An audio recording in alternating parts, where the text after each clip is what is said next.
दोस्तों हम लोग इस वीडियो के अंदर बीपीएससी शिक्षक बहाली अब जो सिलेबस आने के बाद हम लोग इस वीडियो के अंदर जनरल स्टडीज के प्रश्नों को प्रीवियस ईयर के जो बीपीएससी के द्वारा प्रश्न पूछे जा चुके हैं वैसे प्रश्नों को हम लोग इसमें पूरे एक्सप्लेन करेंगे। और अब हमारे पास तो सिलेबस भी अवेलेबल है और सिलेबस में जनरल स्टडीज के जो प्रश्न पूछे जाएंगे क्लास 1 से लेके 12 तक के सभी अभ्यर्थियों के लिए जनरल स्टडीज के प्रश्न आप लोगों के लिए रहने वाला है। तो इसी क्रम में हम लोग आज बीपीएससी के द्वारा जो पूर्व में परीक्षा हुई थी और वैसे प्रश्न को हम लोग पूरे डिटेल एक्स्ट्रा फैक्ट के साथ हम लोग इस वीडियो के अंदर कवर करेंगे। तो आप लोग इस वीडियो के अंदर शुरू से अंत तक बने रहिएगा और आप भी शिक्षक अभ्यर्थी हैं तो निश्चित रूप से इस वीडियो को शुरू से अंत तक में बने रहिएगा और आप अपने दोस्तों को भी शेयर कर सकते हैं और अंतिम तक रहिएगा। एक अच्छा सा कमेंट बॉक्स में जरूर कीजिए। तो इस वीडियो को शुरू करते हैं, अंत तक बने रहिएगा दोस्तों। देखिए प्रश्न दिया गया है, भारत में सर्वाधिक प्राकृतिक गैस उत्पादन राज्य, यानी कि ये जो प्राकृतिक गैस है इसके बारे में बोला गया। भारत में सर्वाधिक प्राकृतिक गैस का उत्पादन किस राज्य में होता है? तो राज्य की बात किया जा रहा है तो त्रिपुरा याद रखिएगा। भारत में सर्वाधिक प्राकृतिक गैस का उत्पादन होता है। त्रिपुरा में भी कहां पर होता है?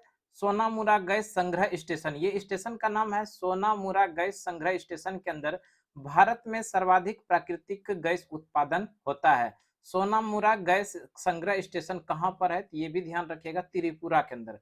अगर हम लोग बात कर रहे हैं विश्व में सर्वाधिक प्राकृतिक गैस का उत्पादन किस देश में होता है, तो यूएसए के अंदर होता है। अमेरिका में सर्वाधिक प्राकृतिक गैस उत्पादन करने वाला देश है। नेक्स्ट क्वेश्चन है, सर्व शिक्षा अभियान की शुरुआत कब हुई? बेहद इंपॉर्टेंट प्रश्न है, निश्चित रूप से आप लोगों को ये प्रश्न देखने के लिए मिल सकता है। सर्व शिक्षा अभियान की शुरुआत 2000 ईस्वी में हुआ है। ध्यान रखिएगा, सर्व शिक्षा अभियान की शुरुआत 2000 ईस्वी में हुआ है। वैसे अगर शिक्षा के अधिकार की बात करें, भारत के अंदर शिक्षा का अधिकार, ये अधिनियम लागू हुआ था 2010 में, जबकि ये अधिनियम था 2009 का। शिक्षा का अधिकार यानी राइट टू एजुकेशन अधिनियम 2009 का और ये लागू हुआ था 2010 में। एक क्वेश्चन और याद रखिएगा, सूचना का अधिकार, दोस्तों ये है आरटीआई राइट टू इंफॉर्मेशन, ये लागू हुआ था 2005 में देश के अंदर। सूचना का अधिकार यानी राइट टू इंफॉर्मेशन देश में कब लागू होता है? 2005 में। नेक्स्ट क्वेश्चन देखते हैं।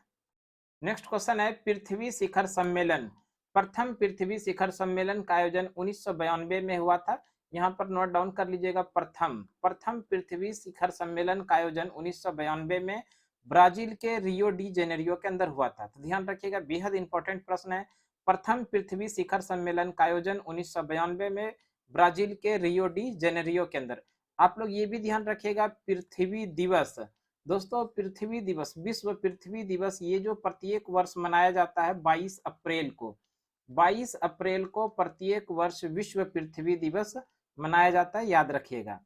नेक्स्ट क्वेश्चन है, बिहार में बहने वाली नदी में सोन नदी का उद्गम स्थल, यानी कि बिहार में जो नदी बहती है सोन नदी, इस सोन नदी का उद्गम स्थल कहां पर है? तो ध्यान रखिएगा, सोन नदी जो निकलती है ये अमरकंटक की पहाड़ी से, ध्यान रखिएगा, अमरकंटक की पहाड़ी से। आप इसको ऐसे भी याद रख सकते हैं, सोनम अमर है, दोस्तों ऐसे याद रखिएगा, सोनम अमर है, सोनम अमर है। ये देखिए, सो से हो जाएगा सोन नदी और ये नम से हो जाएगा नर्मदा नदी। इसका मतलब सोन नदी और नर्मदा नदी दोनों कहां से निकलती है? अमरकंटक की पहाड़ी से। बिहार में बहने वाली नदी सोन नदी का उद्गम स्थल है अमरकंटक की पहाड़ी। और अमरकंटक से कौन सी नदी निकलती है? तो ध्यान रखिएगा, नर्मदा नदी। और अगर बात कर लें बिहार में बहने वाली सोन नदी किसमें जाकर मिल जाती है? तो पटना के समीप गंगा नदी में मिल जाती है। और लंबाई की बात कर ले, सोन नदी की लंबाई कितना है? तो 780 किलोमीटर सोन नदी की लंबाई है। और आगे बात करते हैं बिहार का सबसे पुराना नहर, बिहार का सबसे पुराना नहर जो है ये सोन नहर है, जिसका स्थापना 1870 ईस्वी में किया गया था। ये भी इंपॉर्टेंट है, बिहार का सबसे पुराना नहर है सोन नहर, जिसका स्थापना 1870 के अंदर किया गया था। नेक्स्ट क्वेश्चन देखते हैं हम लोग।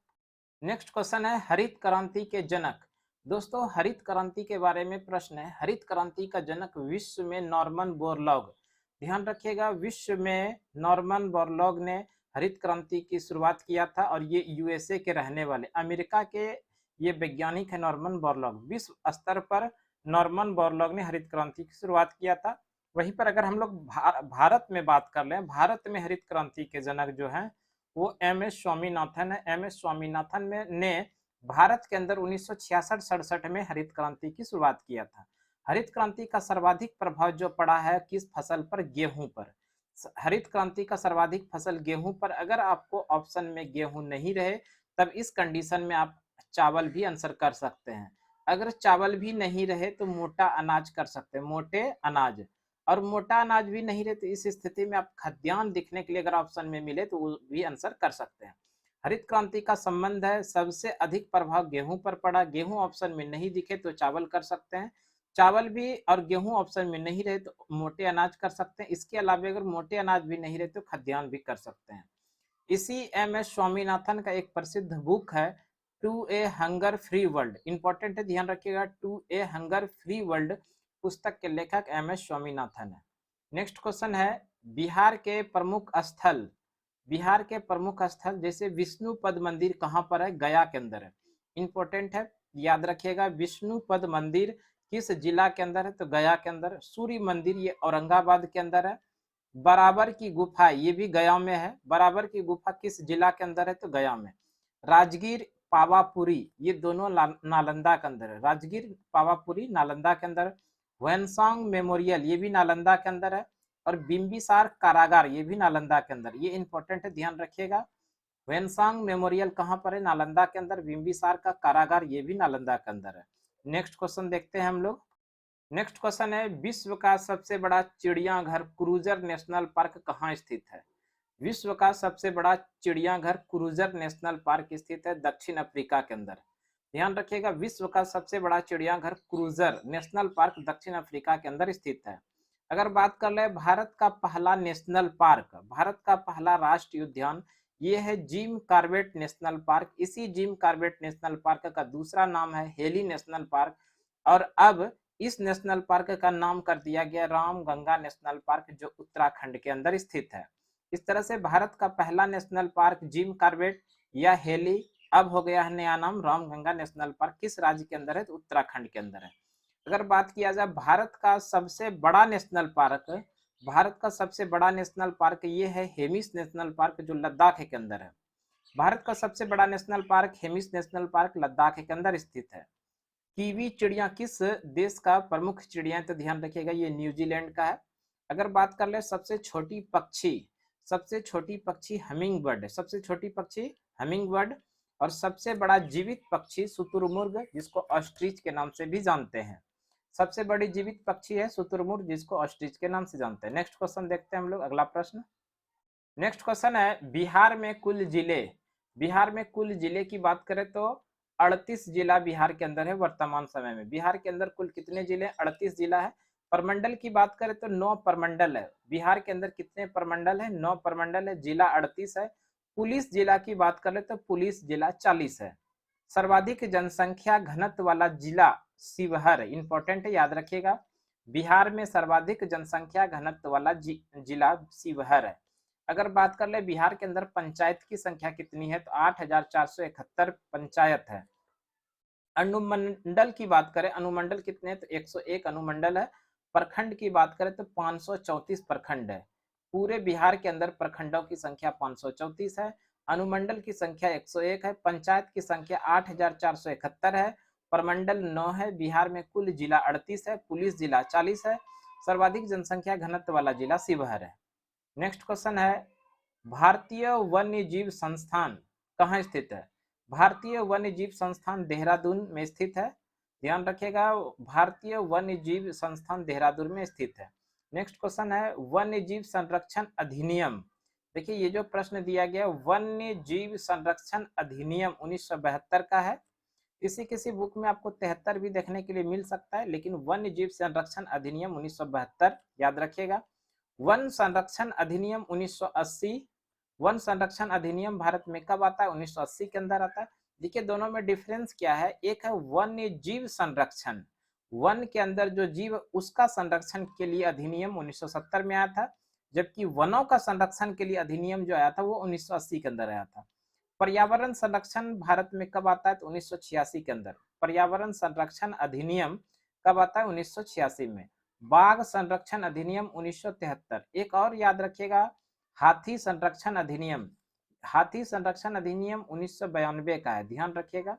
हाथी संरक्षण अधिनियम कब का है? 1992 का। बाघ संरक्षण अधिनियम 1973।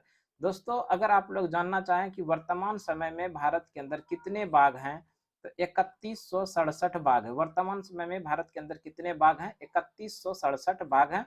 सर्वाधिक बाघ किस राज्य के अंदर है? तो ध्यान रखिएगा, मध्य प्रदेश में सर्वाधिक बाघ है। नेक्स्ट क्वेश्चन है, नेक्स्ट क्वेश्चन के पहले एक क्वेश्चन और रह गया, उसको देख लेते हैं। राष्ट्रीय हरित न्यायाधिकरण की स्थापना किस वर्ष हुई थी? राष्ट्रीय हरित न्यायाधिकरण की स्थापना 2010 में हुआ था। और इसका हेडक्वार्टर कहां पर है? तो नई दिल्ली के अंदर राष्ट्रीय हरित न्यायाधिकरण की स्थापना है। नेक्स्ट क्वेश्चन है, वायुमंडल में नाइट्रोजन का प्रतिशत की बात किया जा रहा है। वायुमंडल में नाइट्रोजन की बात करें तो 78% नाइट्रोजन है। सर्वाधिक मात्रा में वायुमंडल के अंदर सर्वाधिक मात्रा में कौन सी गैस होती है? तो नाइट्रोजन होती है 78%। उसके बाद जो है ऑक्सीजन 21%, कार्बन डाइऑक्साइड 0.03%, आर्गन 0.93%। इस तरह से वायुमंडल के अंदर अलग अलग गैस का अलग अलग मात्रा है। वैसे सर्वाधिक मात्रा में कौन सी गैस होती है? तो नाइट्रोजन 78%। उसके बाद ऑक्सीजन होती है। और आप कार्बन डाइऑक्साइड को जरूर याद रख लीजिएगा, CO2, यानी कि वायुमंडल के अंदर CO2 कार्बन डाइऑक्साइड का मात्रा कितनी होती है? 0.03%। कई बार एग्जाम में यह प्रश्न देखने के लिए मिला है। नेक्स्ट क्वेश्चन देखते हैं हम लोग। नेक्स्ट क्वेश्चन जो है, हाल ही में के बिड़ला फाउंडेशन द्वारा व्यास सम्मान 2022 से किसे सम्मानित किया गया है? हाल ही में के बिड़ला फाउंडेशन द्वारा व्यास सम्मान 2022 से किसे सम्मानित किया गया है? तो ध्यान रखिएगा, ये जो 2022 के अंदर बिड़ला फाउंडेशन के द्वारा व्यास सम्मान दिया गया है, तो ये क्रम का 32वां है। और 32वें नंबर का व्यास सम्मान जो दिया गया है, ये दिया गया ज्ञान चतुर्वेदी को। और किसके लिए दिया गया? इसी का एक पुस्तक है पागल खाना। इसी पागल खाने के लिए 32वां व्यास सम्मान ज्ञान चतुर्वेदी को दिया गया है। ध्यान रखिएगा, व्यास सम्मान जो दिया जाता है वो साहित्य के क्षेत्र में 1991 से दिया जाता है। और व्यास सम्मान के बिड़ला फाउंडेशन के द्वारा दिया जाता है। के बिड़ला फाउंडेशन के द्वारा ही सरस्वती सम्मान भी दिया जाता है। नेक्स्ट क्वेश्चन देखते हैं हम लोग। अगला प्रश्न है, बाल गंगाधर तिलक भारतीय राष्ट्रीय कांग्रेस के अध्यक्ष कभी नहीं बने थे। ध्यान रखिएगा, इंपॉर्टेंट क्वेश्चन है, कई बार एग्जाम में देखने के लिए मिला है। इनमें से कौन से क्रांतिकारी नेता जो भारतीय राष्ट्रीय कांग्रेस के सदस्य कभी नहीं बने? तो उसमें बाल गंगाधर तिलक का ऑप्शन रहे तो ऑप्शन ये सही आंसर हो जाएगा। नेक्स्ट क्वेश्चन है, संपूर्ण क्रांति का नारा। संपूर्ण क्रांति का नारा जयप्रकाश नारायण ने दिया है। संपूर्ण क्रांति का नारा किसने दिया? जयप्रकाश नारायण ने दिया। संपूर्ण क्रांति का नारा पटना के गांधी मैदान में 1979 में संपूर्ण क्रांति का नारा दिया था। अगर बात कर लें संपूर्ण क्रांति के नारा जयप्रकाश नारायण का जन्म कब हुआ? 11 अक्टूबर 1902 ईस्वी को सिताब दियारा के अंदर हुआ है। जयप्रकाश नारायण का जन्म 11 अक्टूबर 1902 को सिताब दियारा के अंदर हुआ है। इसी को लोक नायक के नाम से भी जानते हैं। ध्यान रखिएगा, लोक नायक जयप्रकाश नारायण। लोक नायक किसका उपनाम है? तो जयप्रकाश नारायण का उपनाम है लोक नायक।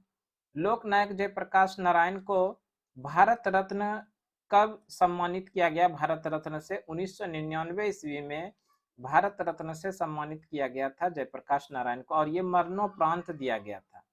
सर्वोदय योजना की शुरुआत जयप्रकाश नारायण ने ही किया था 1950 ईस्वी में। ध्यान रखिएगा, सर्वोदय योजना की शुरुआत किसने करवाया? जयप्रकाश नारायण ने करवाया था 1950 ईस्वी में।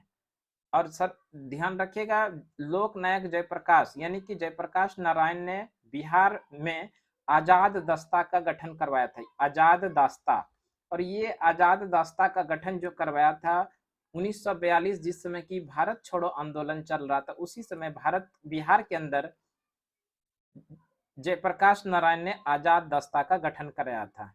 नेक्स्ट क्वेश्चन है, भारत का सबसे लंबा राष्ट्रीय राजमार्ग कौन सा है? भारत का सबसे लंबा राष्ट्रीय राजमार्ग पूछा गया, तो ध्यान रखिएगा, भारत का सबसे लंबा राष्ट्रीय राजमार्ग NH-44 है, जो श्रीनगर को कन्याकुमारी।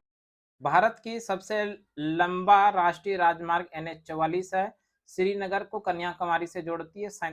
3745 किलोमीटर इसकी लंबाई है। भारत की सबसे लंबी राष्ट्रीय राजमार्ग NH 44, लंबाई 3745 किलोमीटर, श्रीनगर को कन्याकुमारी से जोड़ती है। सबसे छोटे की बात करें, भारत के अंदर सबसे छोटा राष्ट्रीय राजमार्ग कौन सा है, तो NH 47A, NH 47A जो ये है सबसे छोटा राष्ट्रीय राजमार्ग है, मात्र और मात्र केवल 6 किलोमीटर इसकी लंबाई है।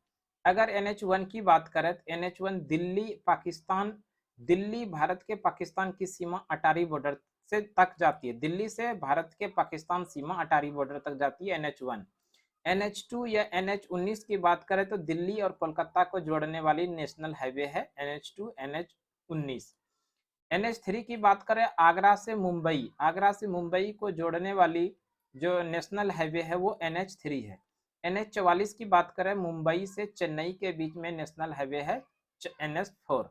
बिहार का सबसे लंबा राष्ट्रीय राजमार्ग है NH 31। ध्यान रखिएगा, बिहार में सबसे लंबा राष्ट्रीय राजमार्ग कौन सा, NH 31। नेक्स्ट क्वेश्चन देखते हैं। नेक्स्ट क्वेश्चन है, अंतरिक्ष में जाने वाले पहले भारतीय। तो ध्यान रखिएगा, अंतरिक्ष में जाने वाले सबसे पहले भारतीय थे राकेश शर्मा, जो 1984 के अंदर अंतरिक्ष में गए थे। अंतरिक्ष में जाने वाले पहले भारतीय राकेश शर्मा 1984 के अंदर अंतरिक्ष में गए थे। विश्व में सबसे पहले व्यक्ति जो अंतरिक्ष में गए 1961 के अंदर, मेजर यूरी गागरिन जो रूस के यात्री थे, ये 1961 में अंतरिक्ष के अंदर गए थे। विश्व में पहले व्यक्ति जो अंतरिक्ष में गए वो है यूरी गागरिन, 1961 में रूस के ये यात्री थे।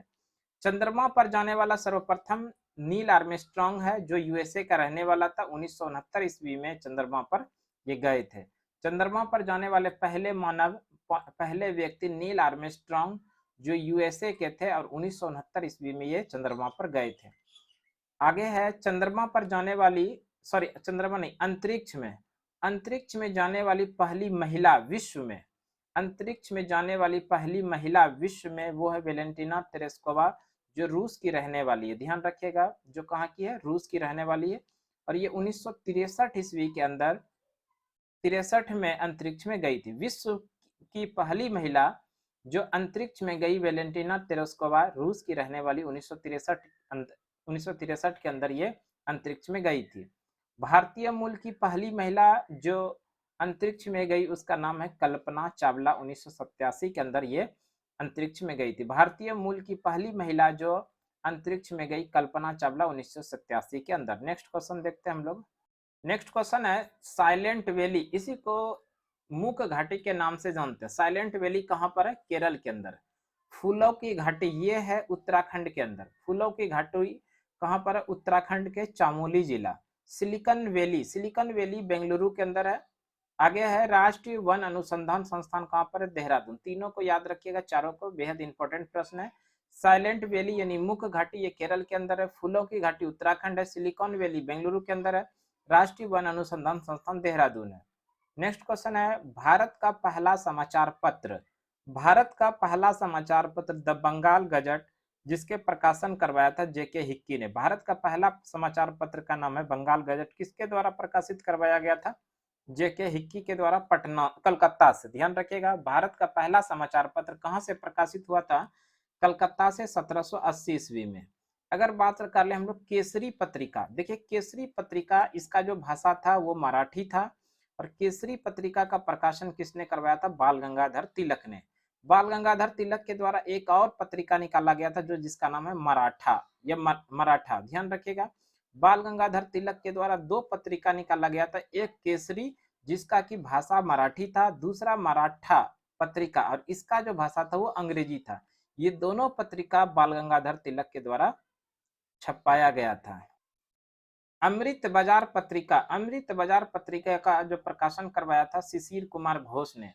अमृत बाजार पत्रिका का ही रातों रात भाषा बदल दिया गया था। ध्यान रखिएगा, प्रेस एक्ट के द्वारा अमृत बाजार पत्रिका का प्रकाशन अमृत बाजार पत्रिका जो पत्रिका था इसका भाषा जो है रातों रात बदल दिया था। अमृत बाजार पत्रिका का प्रकाशन शिशिर कुमार घोष के द्वारा किया गया था 1863 में, और बंगाल से ये प्रकाशित किया गया था।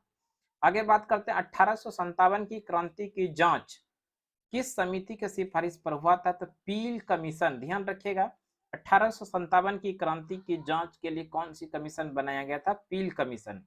1857 की क्रांति 10 मई को शुरू हुआ था, 10 मई 1857 को, और इसी का दूसरा नाम है सिपाही विद्रोह। मंगल पांडे एक सिपाही थे, उन्हीं के द्वारा 1857 की क्रांति किया गया था, इसीलिए 1857 की क्रांति को सिपाही विद्रोह के नाम से भी जानते हैं। नेक्स्ट क्वेश्चन है भारत के कुल क्षेत्रफल का लगभग कितना प्रतिशत भाग कृषि योग्य है? भारत के कुल क्षेत्रफल का लगभग 51% भाग पर कृषि योग्य भूमि है। ध्यान रखिएगा, भारत के कुल क्षेत्रफल का लगभग 51% भाग जो है वो कृषि योग्य है, 4% भाग जो वो चारागार है, और 21% भूमि जो वो वन है, और 24% जो भूमि है वो बंजर और परती है। तो ध्यान रखिएगा, इस तरह से अलग अलग भारत के कुल क्षेत्रफल को बांटा गया है।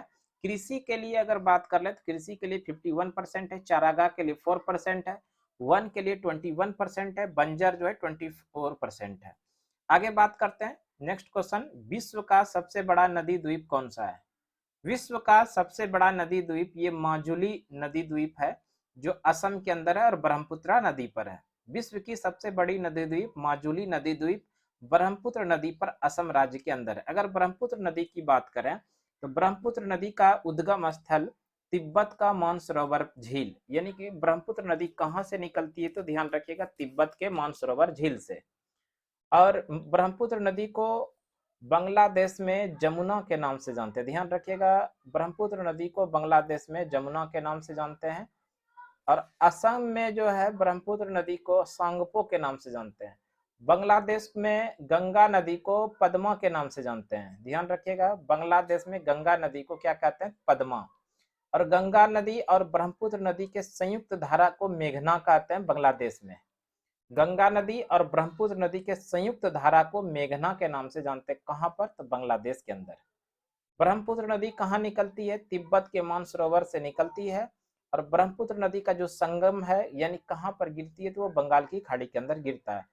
ब्रह्मपुत्र नदी को बांग्लादेश में जमुना के नाम से जानते हैं, और गंगा नदी को बांग्लादेश में पद्मा के नाम से जानते हैं। नेक्स्ट क्वेश्चन देखते हैं, अगला प्रश्न। नेक्स्ट क्वेश्चन है, भारत में खारे पानी की सबसे बड़ी झील कौन सी है? भारत में खारे पानी की सबसे बड़ी झील चिल्का झील है, और ये चिल्का झील उड़ीसा के अंदर है। ध्यान रखिएगा, भारत में खारे पानी का सबसे बड़ी झील चिल्का झील उड़ीसा के अंदर। वुलर झील मीठे पानी का भारत में सबसे बड़ा झील है, वुलर झील, और ये वुलर झील कहाँ पर है? जम्मू कश्मीर के अंदर। वेम्बनाड झील की बात करें तो ये केरल के अंदर है, वेम्बनाड झील। शिव समुद्रम जलप्रपात ये कावेरी नदी पर है, ध्यान रखिएगा, और कर्नाटक राज्य के अंदर है। नेक्स्ट क्वेश्चन है, उज्बेकिस्तान की राजधानी कहाँ पर है? दोस्तों, उज्बेकिस्तान की राजधानी की बात किया है तो ध्यान रखिएगा, उज्बेकिस्तान की राजधानी जो है वो ताशकंद है। ध्यान रखिएगा, कहाँ? ताशकंद। और यहाँ की जो करेंसी है ध्यान रखिएगा क्या है? सोम। उज्बेकिस्तान की राजधानी ताशकंद, करेंसी सोम है। कजाकिस्तान की राजधानी नूर सुल्तान है, और यहाँ की जो करेंसी वो टेंगे है। किर्गिस्तान की राजधानी बिश्केक है, किर्गिस्तान की राजधानी बिश्केक, और यहाँ की जो करेंसी है वो सोम है। तजाकिस्तान की राजधानी की बात करें तो दुशांबे जो है तजाकिस्तान की राजधानी है, और सोमनी यहाँ की करेंसी है। तुर्कमेनिस्तान की जो राजधानी है अशगाबाद है, तुर्कमेनिस्तान की राजधानी अशगाबाद, और यहाँ की जो करेंसी है वो मनत है। यूएई संयुक्त अरब अमीरात, संयुक्त अरब अमीरात की राजधानी अबू धाबी है, और यहाँ की करेंसी क्या है? दिरहम, याद रखिएगा। नेक्स्ट क्वेश्चन है, प्राकृतिक रेशम कितने प्रकार के होते हैं? प्राकृतिक रेशम 4 प्रकार के होते हैं, और भारत के अंदर चारों प्रकार के ये प्राकृतिक रेशम पाए जाते हैं। 4 प्रकार कौन कौन है? शहतूती है, एरी है, तस्सर है, और मूंगा। ये 4 प्रकार है प्राकृतिक रेशम के। ये चारों किस्म भारत में मिलते हैं। भारत में सर्वाधिक प्राकृतिक रेशम कहाँ पर मिलता है? तो कर्नाटक राज्य के अंदर, और विश्व में सर्वाधिक प्राकृतिक रेशम चीन के अंदर मिलता है। नेक्स्ट क्वेश्चन देखते हैं हम लोग। नेक्स्ट क्वेश्चन है, भारत का सबसे दक्षिणतम बिंदु कौन का नाम क्या है? भारत का सबसे दक्षिणतम बिंदु इंदिरा पॉइंट है। इसी इंदिरा पॉइंट को पिग्मेलियन पॉइंट के नाम से भी जानते हैं। भारत का सबसे दक्षिणतम बिंदु इंदिरा पॉइंट, इसी का अन्य नाम है पिग्मेलियन पॉइंट। ये कार निकोबार द्वीप समूह में स्थित है। कहाँ पर है? ध्यान रखिएगा, कार निकोबार द्वीप समूह में। अगर हम लोग बात कर ले भारत का उत्तरी बिंदु इंदिरा कौल जो जम्मू कश्मीर के अंदर स्थित है। भारत की पश्चिमी बिंदु सरक्रिक है जो गुजरात के अंदर स्थित है। और पूर्वी बिंदु किबुतु है, और किबुतु जो है ये अरुणाचल प्रदेश के अंदर स्थित है। इस तरह से भारत के चारों सबसे उत्तर, पूर्वी, पश्चिमी और दक्षिणी बिंदु का नाम हम लोग जान ले। यहाँ से क्वेश्चन निश्चित रूप से देखने के लिए मिलेगा। नेक्स्ट क्वेश्चन है, मैकमोहन रेखा किन दो देशों के मध्य स्थित है? मैकमोहन रेखा किन दो देशों के मध्य स्थित है? तो ध्यान रखिएगा, मैकमोहन रेखा जो है भारत और चीन के बीच में है। भारत और चीन के बीच में मैकमोहन रेखा है। मैकमोहन रेखा का निर्धारण 1914 ईस्वी में किया गया था। डूरंड रेखा की बात करें तो डूरंड रेखा अफगानिस्तान और पाकिस्तान के बीच में है। डूरंड रेखा अफगानिस्तान और पाकिस्तान के बीच है। रेड क्लिफ रेखा ये भारत और पाकिस्तान के बीच में है, रेड क्लिफ रेखा। और रेड क्लिफ रेखा का जो निर्धारण है वो 15 अगस्त 1947 को किया गया था। इसके अलावा याद रखिएगा दोस्तों, मालदीव और मिनिकॉय, मालदीव और मिनिकॉय, ये मालदीव और मिनिकॉय के बीच में जो डिग्री है 8 डिग्री चैनल है। ध्यान रखिए कितना degree, 8 degree channel. Next question है, सर्वाधिक राज्यों की सीमाओं से लगा भारतीय राज्य कौन सा है? सर्वाधिक राज्यों की सीमाओं से भारतीय राज्य है उत्तर प्रदेश। कुल मिला के 8 राज्यों से इसके सीमा लगती है। भारत के अंदर कौन सा राज्य है जिसकी सीमा सर्वाधिक राज्यों से लगती है? वो है उत्तर प्रदेश। किस किस राज्य से लगता है देखिए, बिहार, उत्तराखंड, दिल्ली, राजस्थान, मध्य प्रदेश, छत्तीसगढ़, हरियाणा और हिमाचल प्रदेश।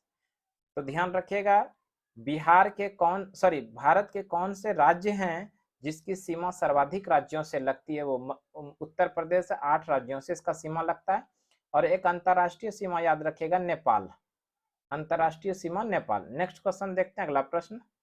नेक्स्ट क्वेश्चन के पहले देखिए दिया गया नेपाल से लगने वाले भारतीय राज्य। तो ध्यान रखिएगा, नेपाल से लगने वाले भारतीय राज्य है उत्तराखंड, उत्तर प्रदेश, बिहार, पश्चिम बंगाल, सिक्किम।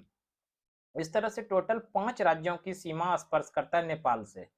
और बांग्लादेश की बात करें तो बांग्लादेश से सर्वाधिक सीमा भारत के साथ लगती है 40-96 किलोमीटर। ये भी ध्यान रखिएगा, 40-96 किलोमीटर भारत की सर्वाधिक सीमा बांग्लादेश के साथ लगती है।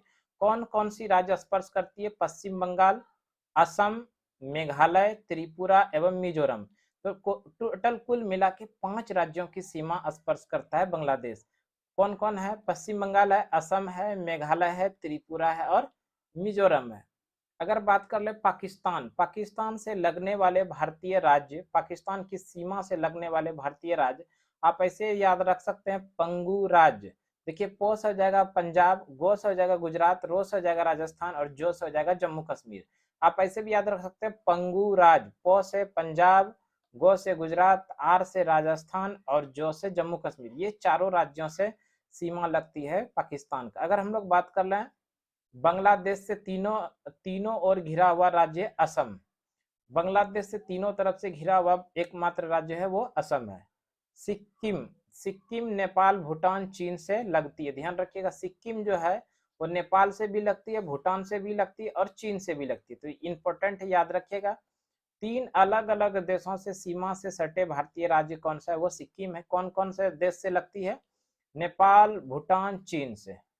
नेक्स्ट क्वेश्चन अब देख लेते हैं। नेक्स्ट क्वेश्चन है, रबी फसल का उदाहरण है। रबी फसल कौन कौन से हैं? तो दोस्तों पहले ये जानिए कि रबी फसल जो अक्टूबर नवंबर में बोई जाती हो और मार्च अप्रैल में काट ली जाती हो, ऐसे फसल को रबी फसल कहते हैं। वैसा फसल जो अक्टूबर नवंबर में बोई जाए और मार्च अप्रैल में काट ली जाए, वैसे फसल को हम लोग रबी फसल कहते हैं। रबी फसल के लिए आप एक शॉर्ट ट्रिक याद रख सकते हैं, नाई हुटर बजते ही जोश में आया आलू। क्या याद रख सकते हैं? नाई हुटर बजते ही जोश में आलू आया। देखिए, ना से हो जाएगा चना, ई से हो जाएगा राई, हु से हो जाएगा गेहूं, टर से हो जाएगा टमाटर, ही से हो जाएगा जौ। जो यहाँ पर जो है दोस्तों ध्यान रखिएगा, बजते ये जो हो जाएगा, फिर और जो से भी ये जोश भी हो जाएगा, और सौ से हो जाएगा ये सरसों, और आलू हो जाएगा। तो ये सभी जो है कौन कौन, चना, राई, गेहूं, मटर, जौ, सरसों, आलू, ये सभी फसल जो है रबी फसल का उदाहरण है। और अगर हम लोग बात कर ले खरीफ फसल, तो खरीफ फसल जून जुलाई में बोई जाती है और नवंबर दिसंबर में काट ली जाती है, वैसी फसल खरीफ फसल होती है। नेक्स्ट क्वेश्चन है, भारत में राष्ट्रीय आय और प्रति व्यक्ति आय की गणना प्रथम प्रयास किसने किया था? भारत में राष्ट्रीय आय और प्रति व्यक्ति आय की गणना का सर्वप्रथम प्रयास 1867-68 में किया था, और ये जो किया था ध्यान रखिएगा दादा भाई नेरोजी ने किया था। किसने किया था? दादा भाई नेरोजी ने। दादा भाई नेरोजी ने भारत में प्रति व्यक्ति आय की गणना सर्वप्रथम करने का प्रयास किया था। कब? 1867-68 में। दादा भाई नेरोजी को ही भारत के अंदर ग्रैंड ओल्ड मैन के नाम से जानते हैं। दादा भाई नेरोजी को ग्रैंड ओल्ड के नाम से जानते हैं, यानी भारत का वयोवृद्ध। और अगर बात कर लें दादा भाई नौरोजी का एक प्रसिद्ध पुस्तक poverty and un British rule in India, poverty and un British rule in India पुस्तक के लेखक दादा भाई नेरोजी है। दादा भाई नेरोजी ने ही भारत में सर्वप्रथम 1867-68 में राष्ट्रीय आय की गणना का प्रथम प्रयास किया था। अभी वर्तमान समय की बात करें तो वर्तमान समय में भारत में राष्ट्रीय आय का लेखा जोखा किसके पास रहती है? तो सीएसओ के पास, सेंट्रल स्टेटिक ऑफिस, है ना, ध्यान रखिएगा, केंद्रीय सांख्यिकी संगठन के पास में भारत की राष्ट्रीय आय की लेखा जोखा रहता है, जिसका गठन 1951 में हुआ है और सीएसओ का हेडक्वार्टर नई दिल्ली के अंदर है। नेक्स्ट क्वेश्चन है, अगला प्रश्न है, मानव विकास सूचकांक की शुरुआत किसके द्वारा किया गया था? मानव विकास सूचकांक की शुरुआत किया गया था महबूब उल हक, जो पाकिस्तानी एक अर्थशास्त्री है। इसी पाकिस्तानी अर्थशास्त्री महबूब उल हक के द्वारा मानव विकास सूचकांक की अवधारणा दिया गया था, और इसमें सहयोग किया था भारत के अर्थशास्त्री अमर्त्य सेन ने। ठीक है, अगर हम लोग बात कर ले मानव विकास सूचकांक के कितने आधार हैं, तो ध्यान रखिएगा 3 आधार है, जीवन प्रतिस्पर्धा, शिक्षा और प्रति व्यक्ति आय। मानव विकास सूचकांक के कितने आधार हैं? 3 आधार है, जीवन प्रतिस्पर्धा, शिक्षा और प्रति व्यक्ति आय। अगर बात कर ले मानव विकास सूचकांक जारी किसके, ये जो प्रत्येक वर्ष जारी किया जाता है किस संस्था के द्वारा? UNDP, United Nation Development Programme, है ना, यूनाइटेड नेशन डेवलपमेंट प्रोग्राम के द्वारा ही प्रत्येक वर्ष मानव विकास सूचकांक ये रैंकिंग जारी करता है। अगर हम लोग बात कर ले UNDP, United Nation Development Programme यानी संयुक्त राष्ट्र विकास कार्यक्रम, इसकी स्थापना 1965 में होती है और इसका हेडक्वार्टर कहाँ पर है? न्यूयॉर्क के अंदर। 2022-23 की बात करें तो भारत का स्थान 132वें स्थान पर है और पहले स्थान पर स्विट्जरलैंड है। मानव विकास सूचकांक की अवधारणा में भारत का क्रमांक 132वां है और पहले स्थान पर कौन सा है देश? है स्विट्जरलैंड। नेक्स्ट क्वेश्चन देखते हैं हम लोग। नेक्स्ट क्वेश्चन है नई शिक्षा नीति 2020। दोस्तों ध्यान रखिएगा, नई शिक्षा नीति 2020 के अंदर जो आया है किस समिति के सिफारिश पर आया है? तो ध्यान रखिएगा कस्तूरी रंगन समिति के सिफारिश पर आया है और इसमें लक्ष्य रखा गया है 2020 तक 100% बच्चा स्कूल में हो, 2030 ईस्वी तक प्रत्येक बच्चा यानी 100% बच्चा स्कूल में हो, एक भी बच्चे बाहर स्कूल से बाहर नहीं हो, यानी कि सभी बच्चों का नामांकन स्कूल में हो और सभी बच्चे स्कूल जाएं। ये लक्ष्य रखा गया 2030 तक। और नई शिक्षा नीति भारत के अंदर कब आती है? 2020 के अंदर। नई शिक्षा नीति में क्या हुआ? तो ध्यान रखिएगा नई शिक्षा नीति में 10+2 को समाप्त करके इसके स्थान पे 5+3+3+4 लागू किया है। 5+3+3+4 ये लागू करने की अनुशंसा की गई है। एक क्वेश्चन डबल स्टार करके छाप लीजिएगा। नई शिक्षा नीति लागू करने वाला भारत का पहला राज्य कौन सा है? उत्तराखंड है। इंपॉर्टेंट है, कई बार एग्जाम में ये देखने के लिए मिल चुका है। नई शिक्षा नीति लागू करने वाला भारत का पहला राज्य है उत्तराखंड। नेक्स्ट क्वेश्चन देखते हैं हम लोग। नेक्स्ट क्वेश्चन है सीमा शुल्क किस प्रकार का कर का उदाहरण है? सीमा शुल्क किस प्रकार के कर का उदाहरण? तो ध्यान रखिएगा सीमा शुल्क एक प्रकार का अप्रत्यक्ष कर का उदाहरण है, अप्रत्यक्ष इनडायरेक्ट टैक्स का उदाहरण है। अगर हम लोग बात कर लें प्रत्यक्ष कर कौन कौन होता है तो इसके लिए एक शॉर्ट ट्रिक याद रख सकते हैं दोस्तों आप लोग, अनि सम उपभू। क्या याद रखेंगे? अनि सम उपभू। देखिए ओ से हो जाएगा आयकर, नी से हो जाएगा निगम कर, सम से हो जाएगा संपत्ति कर, हर्षऊ से हो जाएगा उपहार कर और भू से हो जाएगा भूमि कर। ये सभी कर जो है ये डायरेक्ट टैक्स यानी प्रत्यक्ष कर है। अगर इन सभी को छोड़ दें तो जितने भी टैक्स होंगे वो अप्रत्यक्ष कर होंगे। कौन कौन से कर हैं? आयकर है, निगम कर है, संपत्ति कर है, उपहार कर है, भूमि कर है। ये सभी कर क्या है? प्रत्यक्ष कर है। और इसको याद रखने के लिए शॉर्ट ट्रिक है अनि सम उपभू। अनि सम उप भू, इस माध्यम से आप लोग याद भी रख सकते हैं। नेक्स्ट क्वेश्चन है प्रथम पंचवर्षीय योजना का अवधि। दोस्तों प्रथम पंचवर्षीय योजना का अवधि 1951 से 1956 के बीच में है। प्रथम पंचवर्षीय योजना का जो मॉडल है हेरोड मॉडल। कौन सा मॉडल पर आधारित है? Herod model. प्रथम पंचवर्षीय योजना में कृषि को प्राथमिकता दिया गया, कृषि पर ज्यादा बल दिया गया था, ध्यान रखिएगा। अगर बात कर ले हम लोग द्वितीय पंचवर्षीय योजना, तो द्वितीय पंचवर्षीय योजना का जो अवधि है 1956 से 61 के बीच में द्वितीय पंचवर्षीय योजना का ये समय अवधि है।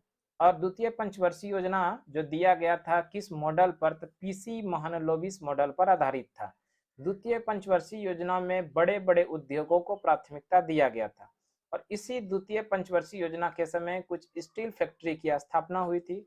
जैसे आप लोग अगर जानना चाहें, दुर्गापुर स्टील सिटी, दुर्गापुर इस्पात कारखाना का स्थापना होती है पश्चिम बंगाल में। दुर्गापुरा इस्पात कारखाना कहाँ पर है? पश्चिम बंगाल, जिसमें कि यूके के सहयोग से, यूके आप याद रख सकते हैं या फिर आप इसको इंग्लैंड भी याद रख सकते हैं। दुर्गापुरा स्टील कारखाना का स्थापना हुआ था 1959 में और ये द्वितीय पंचवर्षीय योजना के समय हुआ था। भिलाई, जिस छत्तीसगढ़ के अंदर है, भिलाई इस्पात कारखाना का स्थापना छत्तीसगढ़ में सोवियत संघ यानी रूस के सहयोग से 1955 में हुआ था। राउरकेला की बात करें, राउरकेला उड़ीसा के अंदर है और राउरकेला इस्पात कारखाना की स्थापना जर्मनी के सहयोग से 1954 ईस्वी में किया गया था। बोकारो स्टील फैक्ट्री सोवियत संघ के सहयोग से किया गया था 1965 ईस्वी में। बोकारो स्टील सिटी जो कि झारखंड राज्य के अंदर स्थित है और इसका स्थापना कब किया गया था? तो 1965 में। इस तरह से ये तीनों याद रख लीजिएगा। ये तीनों जो है दुर्गापुरा, भिलाई और राउरकेला, ये तीनों द्वितीय पंचवर्षीय योजना के समय में स्टील फैक्ट्री का गठन की स्थापना किया गया था। दुर्गापुरा किस देश के सहयोग से? यूके के सहयोग से 1959 में इसका स्थापना हुआ। भिलाई छत्तीसगढ़ के अंदर है, सोवियत संघ के सहयोग से 1955 में स्थापना होता है। राउरकेला जो उड़ीसा में है, जर्मनी के सहयोग से 1954 में स्थापना होता है। नेक्स्ट क्वेश्चन है दोस्तों, भारत में आयकर यानी इनकम टैक्स की शुरुआत किसने किया था? भारत में आयकर यानी इनकम टैक्स की शुरुआत जेम्स विल्सन के द्वारा किया गया था। नेक्स्ट क्वेश्चन है, भारत का पहला बैंक जिसका राष्ट्रीयकरण हुआ। भारत का पहला बैंक आरबीआई है, रिजर्व बैंक ऑफ इंडिया, जिसका कि राष्ट्रीयकरण हुआ। राष्ट्रीयकरण कब हुआ था? 1 जनवरी 1949 को भारत का पहला बैंक आरबीआई बना, जिसका कि राष्ट्रीयकरण हुआ। और दूसरे चरण में 15 अप्रैल 1980 को, ध्यान रखिएगा, 15 अप्रैल 1980 को 6 बैंकों का राष्ट्रीयकरण हुआ था और 19 जुलाई 1969 ईस्वी को 14 बैंकों का राष्ट्रीयकरण हुआ था। तो इस तरह से दोस्तों आज हम लोगों ने बेहद इंपॉर्टेंट प्रश्न जो बीपीएससी के पहले परीक्षा में प्रश्न पूछा जा चुका था, वैसे प्रश्नों को एक्स्ट्रा फैक्ट सहित हम आप लोगों को पढ़ाने का प्रयास किए। हमें उम्मीद है कि ये वीडियो आप लोगों को जरूर पसंद आया होगा और आने वाले बिहार टीचर्स अभ्यर्थी के लिए जरूर फायदेमंद होगा। एग्जाम में प्रश्न यहाँ से देखने के लिए आप लोगों को इसका जरूर मिलेगा। इस तरह का वीडियो पाने के लिए आप हमारे चैनल पर लगातार बने रहिए। हमारे चैनल पे अभी तक नए हैं तो निश्चित रूप से आप सब्सक्राइब कर लीजिए सुमन क्लासेस को। आज के क्लास के लिए इतना ही। अगले क्लास में फिर से अगले दिन मिलते, तब तक के लिए धन्यवाद। जय हिंद।